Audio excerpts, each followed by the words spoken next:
কেউফালে গুজৰি গুমৰি আহিলে বান উটুৱাই নিলেহি গাঁওখন সুখৰে ঘৰখন পলকতে উটি গৈ গোহালিৰে গৰুহাল পলকত নিয়তিয়ে মোক কৰিলে কঙাল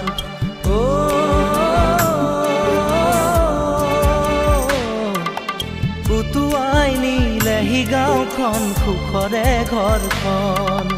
কেউফালে গুজৰি গুমৰি আহিলে বান উটুৱাই নিলেহি গাঁওখন সুখৰে ঘৰখন পলকতে উটি গৈ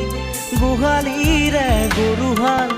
পলকত নিয়তিয়ে মোক কৰিলে কঙাল